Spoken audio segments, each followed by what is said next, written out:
Bismillahirrahmanirrahim. Assalamualaikum warahmatullahi wabarakatuh. Perkenalkan, nama saya Latifah Mutmainnah dengan NPM 41183402210095. Kali ini saya ingin mempresentasikan pada bab 8 manajemen pemasaran lanjutan. Ya, sebelum kita masuk pada bab 8 ini, saya ingin flashback pada bab pertama tentang definisi pemasaran pada tahun 2004 oleh American Marketing Association atau AMA. Penelitian dan diubah untuk menyesuaikan perkembangan relasional dalam pemasaran. Definisi sebelumnya pada tahun 1985 mewakili manajemen pemasaran dan pemikiran campuran.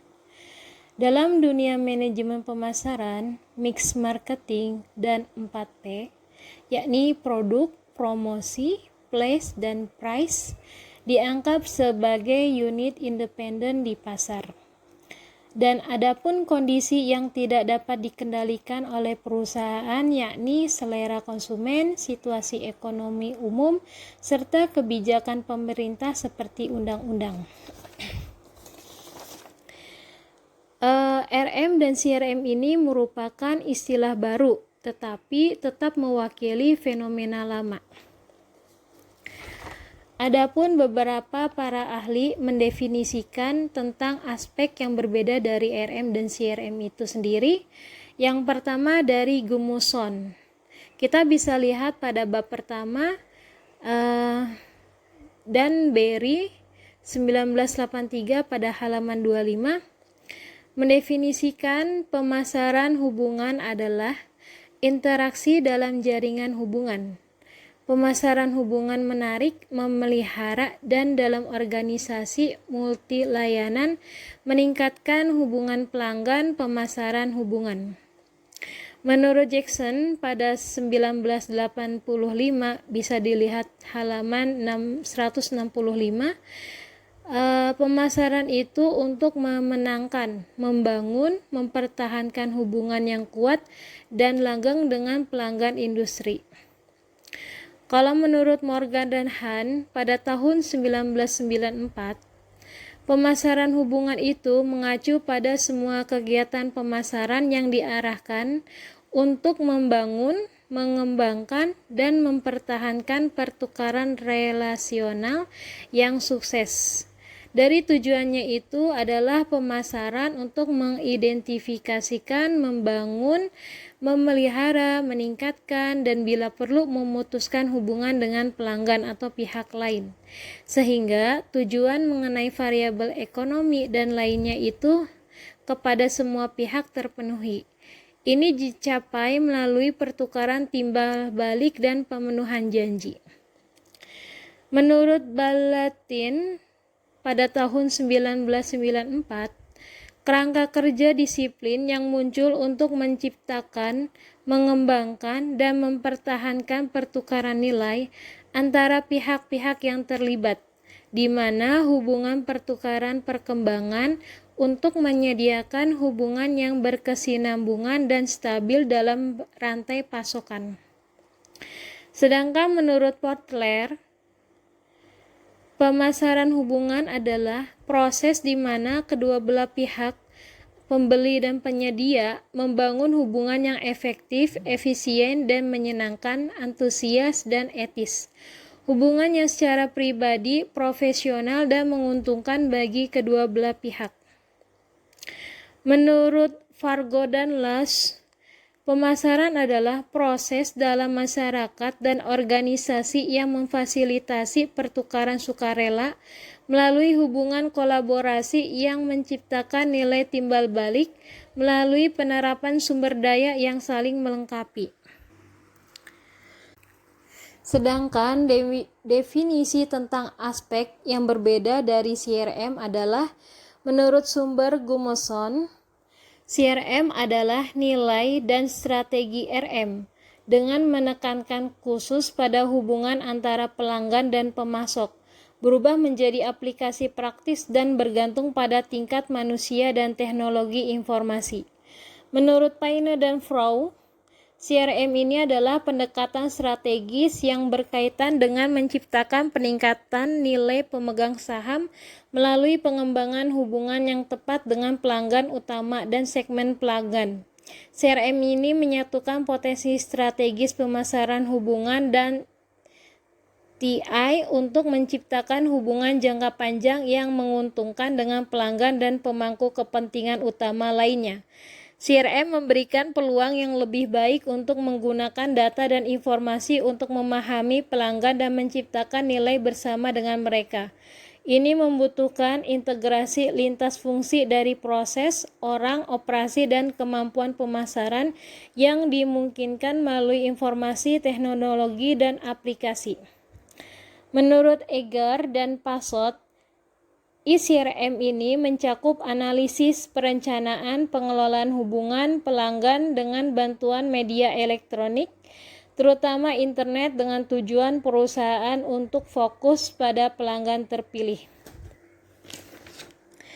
Pemikiran mismarketing adalah bahwa pemasok yang merasa mampu memuaskan kebutuhan harus mencari dan memastikan bahwa konsumen harus membeli.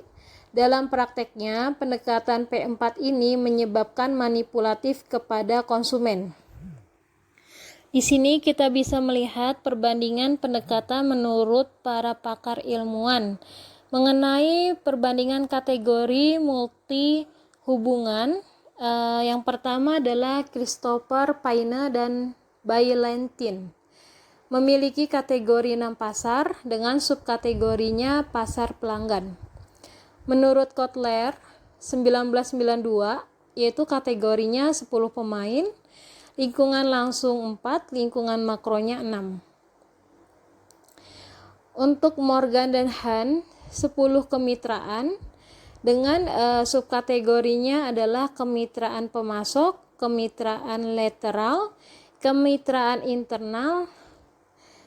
Menurut Gumoson pada tahun 1994, kategorinya 30 hubungan. Yang pertama, hubungan pasar itu klasik, khusus, dan hubungan non-pasar itu mega hubungan dan hubungan nano. Dari analisis komparatifnya itu menjadi jelas bahwa hubungan keempat pendekatan ini dapat diklasifikasikan sebagai hubungan pasar dan non-pasar yang selanjutnya dapat dikelompokkan menjadi hubungan mega dan nano. Adanya kecocokan baik antara pendekatan-pendekatan tersebut, meskipun penekanan dan ruang lingkupnya berbeda-beda, tetapi tidak terdapat kontradiksi dan konflik yang cukup jelas. Praktik pemasaran kontemporer, menurut para praktisi dan data empiris mengklasifikasikan skema dari praktek pemasaran kontemporer, memposisikan pendekatan relasional dalam konteks dimensi yang berbeda dari pemasaran saat ini, yaitu langkah pertama pemasaran transaksi adalah situasi hubungan zero yang difokuskan pada pembuatan setiap transaksi menguntungkan di tempat pertama dan tanpa upaya terencana untuk menciptakan loyalitas jangka panjang. Langkah keduanya yaitu pemasaran basis data. Versi yang lebih rumit, catatan kontak kartu dari setiap pelanggan yang dibebankan dengan menggunakan teknologi yang mewakili jenis CRM yang paling umum. Langkah ketiga yaitu skala hubungan adalah pemasaran interaksi tatap muka seperti layanan konsumen. Langkah empatnya, pemasaran jaringan yaitu mengatasi kompleksitas antara banyak pemangku kepentingan dan ditambahkan pemasaran elektronik sebagai cara teknologi interaktif yang memungkinkan dapat saling berdialog antara pemasok dan pelanggan. Dapat diketahui bahwa RM dan CRM ini memiliki banyak literatur untuk mencari identitas. Di konsep-konsep ini, tingkat pertumbuhan saat ini eksponensial atau berubah-ubah. Cakupannya itu bervariasi dimulai dari hubungan pasar, penjual pembeli, hubungan non-pasar yang mendukung, serta beberapa yang dapat dibatasi seperti pemasaran layanan, teknik penggunaan database dan internet, sedangkan pendekatan 30R ini adalah yang terluas dengan tujuan mencapai tingkat umum yang tinggi. Adanya pergeseran paradigma dalam pemasaran itu menyiratkan bahwa disiplin ilmu dengan landasan baru, nilai-nilai baru, asumsi, metode baru yang dapat diterima atau dikesampingkan entah menghilang atau menyatu dengan yang baru. Contohnya marketing miopia di mana American Railroads sebagai contoh industri yang mengira mereka berada dalam bisnis kereta api, bukan dalam perjalanan. Dan pada Hollywood ini mengira itu adalah merupakan film, bukan di hiburan. Kita bisa melihat mengenai CRM dan IRM itu, serta kontribusinya terhadap perubahan paradigma dan awal teori baru pemasaran. Definisi dari IRM itu adalah interaksi dalam jaringan hubungan. CRM adalah nilai dan strategi RM dengan penekanan khusus pada pelanggan. Landasan teori dan praktisnya penekanan logika 5D, tautan ke akuntansi, itu Business Balance Scorecard menyediakan alat untuk mengukur TPK. Bagaimana dengan tautan ke organisasi? RM adalah manifestasi pemasaran dan organisasi jaringan. Keuntungan bagi perusahaan itu seperti apa? Yaitu peningkatan retensi, pelanggan, dan durasi, meningkatkan produktivitas pemasaran, profit, dan stabilitas. Generalisasinya adalah hubungan RM dan CRM itu diterapkan ke semua jenis organisasi dan penawaran, tetapi portofolionya, hubungan, dan penerapannya selalu spesifik untuk situasi tertentu. Adapun konsep dan istilah lain merupakan inovasi orang lain dalam memberikan penyebutan atau simbol, seperti contohnya mega marketing, internal customer, organisasi jaringan, tetapi peranan dari konsep-konsep tersebut adalah yang lebih dikenal atau sentralnya dibandingkan dalam presentasi pemasaran umum lainnya, dengan tujuan untuk menunjukkan adanya batasan jaringan hubungan baik dari perspektif pemasaran maupun organisasi. Istilah yang digunakan seperti internal, eksternal perusahaan, kolega, teman dekat, yang dalam komunikasinya itu tanpa kata-kata hanya bisa melalui tindakan atau body language. Sesuai dengan buku Marlo Morgan pada tahun 2004 tentang jalan-jalan dengan penduduk lokal pedalaman Australia, yang dimana orang-orang primitif memiliki kesadaran kolektif yang memungkinkan komunikasi dan pemahaman diam-diam dengan efektivitas divalidasi dalam tindakan dan hasilnya. Dapat disimpulkan bahwa bab terakhir ini merupakan rangkuman dan membahas bagaimana sih kontribusi teoritis dan praktisnya untuk RM dan CRM, serta kontribusi RM dan CRM itu untuk pemasaran. Hal ini menunjukkan ide bagaimana manajemen pemasaran dan 4P ini berhubungan dengan RM dan CRM. Tetapi juga 4P ini bukan lagi P atau 4, bahwa yang dimaksud dari P ini memiliki konten relasional, dan bahwa mereka memiliki peranan utama pada tingkat di bawah konsep utama hubungan jaringan interaksi.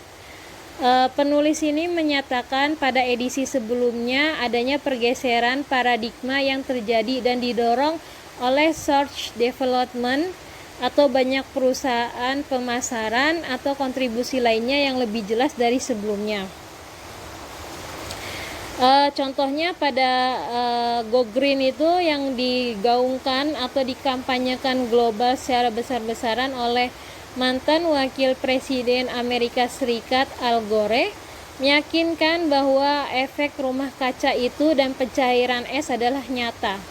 Dalam sains, kita harus menerapkan metodologi produktif dan ritual bebek dan ritualisme. Untuk merujuk pada diri saya, jika memulai sebagai peneliti sekarang, pada teori dan sentrisnya atau kepada studi kasus sentrisnya. Cukup sekian dan terima kasih atas waktu yang diberikan kepada saya dalam memaparkan presentasi pada bab 8 ini. Mohon maaf apabila ada kekeliruan dalam memaparkan materi pada bab 8 ini atau membuat video presentasi yang masih dikatakan jauh dari kata sempurna. Saya berharap teman-teman bisa mengambil manfaatnya dari video presentasi ini banyak sedikitnya. Semoga bisa diambil manfaatnya dan diaplikasikan pada kehidupan sehari-hari. Terima kasih untuk Bapak Syahyono, dosen pengampu manajemen pemasaran lanjutan.